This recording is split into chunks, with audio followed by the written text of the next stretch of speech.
Assalamualaikum warahmatullahi wabarakatuh.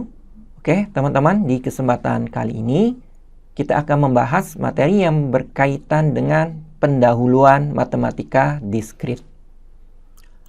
Kita awali dari pertanyaan, apakah matematika diskrit itu? Nah, untuk menjawab pertanyaan ini, teman-teman harus pahami dulu makna dari kata diskrit. Secara harfiah, diskrit dapat diartikan terpisah. Selanjutnya, benda atau objek disebut diskrit jika memenuhi dua hal. Yang pertama, terdiri dari sejumlah berhingga elemen yang berbeda. Atau, elemen-elemennya tidak bersambungan. Nah, itu adalah syarat-syarat jika objek tersebut ingin dikatakan diskrit, ingin disebut diskrit. Contoh sederhananya, himpunan bilangan bulat. Nah, ini adalah contoh objek diskrit. Karena bilangan 4 dengan 5 itu terpisah, tidak terhubung. Bilangan 7 dengan 8 juga terpisah. Nah, itu adalah contoh objek yang termasuk ke dalam objek diskrit. Untuk membandingkan, kita harus pahami lawan kata dari diskrit, yaitu continue atau menerus. Contoh yang termasuk objek continue adalah himpunan bilangan real. Karena di dalam bilangan real, antara 2,4 sampai 2,5 itu menerus berhubungan ya teman-teman. Jadi tidak langsung 2,4 langsung pindah ke 2,5, tetapi ada bilangan lainnya di situ. Oke, selanjutnya kita beralih ke gambaran diskrit versus continue. Nah, kalau teman-teman perhatikan kurva ini ya, yang garis ini menandakan kurva bersifat continue. Artinya terdiri dari kumpulan titik-titik ya, sehingga terhubung satu sama lain. Bandingkan dengan objek yang titik-titik ini ya.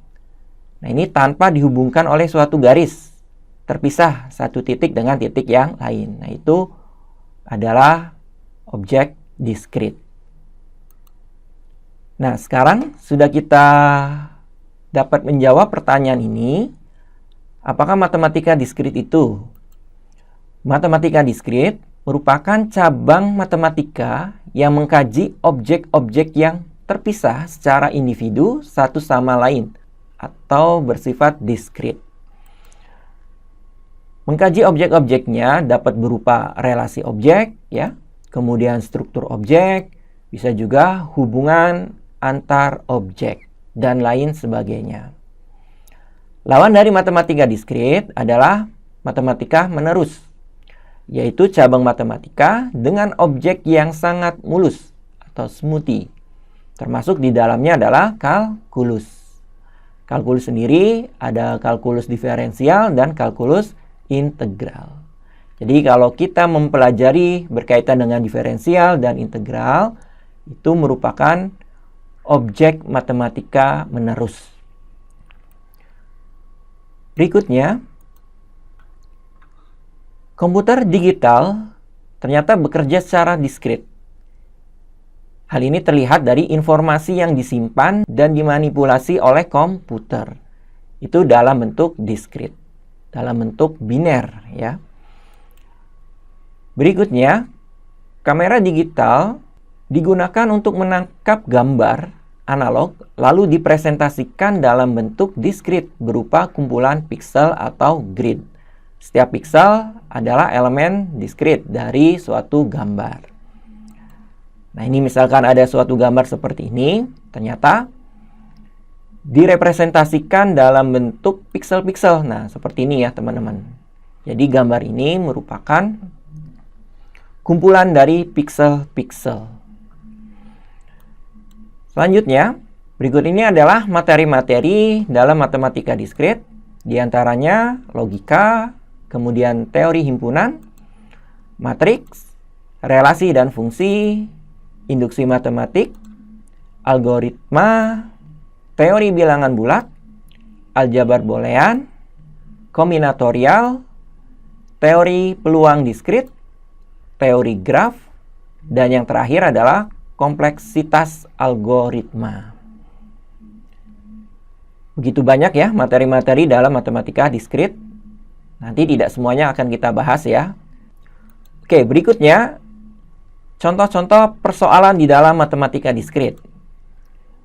Misalkan ada suatu problem ya, berapa banyak kemungkinan jumlah password yang dapat dibuat dari 8 karakter. Nah, ini permasalahan yang dapat diselesaikan dengan menggunakan kombinatorik. Contoh lain, bagaimana nomor ISBN sebuah buku divalidasi. Nah, ini dapat kita selesaikan dengan menggunakan teori bilangan. Tepatnya adalah aritmatika modulo. Contoh lain, berapa banyak string biner yang panjangnya 8 bit yang mempunyai bit satu sejumlah ganjil. Nah, ini jelas dapat diselesaikan dengan menggunakan kombinatorik. Permasalahan lain, bagaimana menentukan lintasan terpendek dari suatu kota A ke kota B. Ini dapat kita selesaikan dengan menggunakan teori graf. Berikutnya, buktikan bahwa perangko senilai N lebih besar sama dengan 8 rupiah, dapat menggunakan hanya perangko 3 rupiah dan 5 rupiah saja. Nah, ini dapat kita selesaikan dengan menggunakan induksi matematik. Berikutnya, diberikan 2 buah algoritma untuk menyelesaikan sebuah persoalan. Algoritma mana yang terbaik? Nah, ini jelas menggunakan kompleksitas algoritma. Berikutnya, bagaimana rangkaian logika untuk membuat peraga digital yang disusun oleh 7 buah batang bar. Nah, ini menggunakan kombinatorik.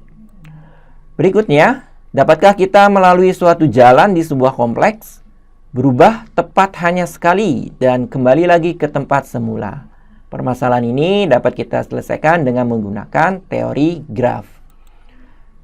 Dan yang berikutnya, makanan murah tidak enak, makanan enak tidak murah. Apakah kedua pernyataan tersebut menyatakan hal yang sama? Nah, ini problem yang dapat kita selesaikan dengan menggunakan logika.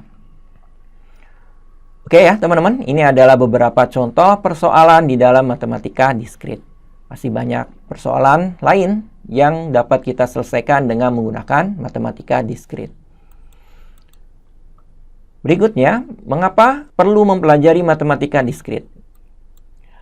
Ada beberapa alasan. Yang pertama, jelas matematika diskrit mengajarkan mahasiswa untuk berpikir secara matematis,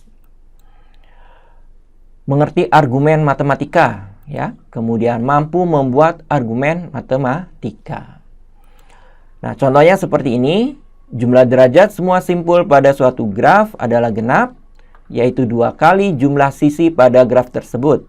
Akibatnya, untuk sembarang graf G, banyaknya simpul berderajat ganjil selalu genap. Nah, ini adalah contoh suatu argumen matematika. Alasan berikutnya, mempelajari fakta-fakta matematika dan cara menerapkannya.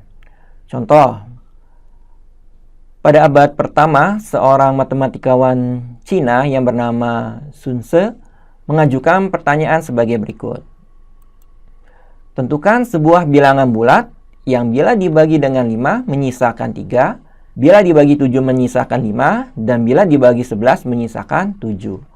Nah, ini adalah contoh permasalahan yang dapat diselesaikan dengan menggunakan matematika diskrit. Alasan terakhir atau yang ketiga, matematika diskrit memberikan landasan matematis untuk kuliah-kuliah lain di informatika.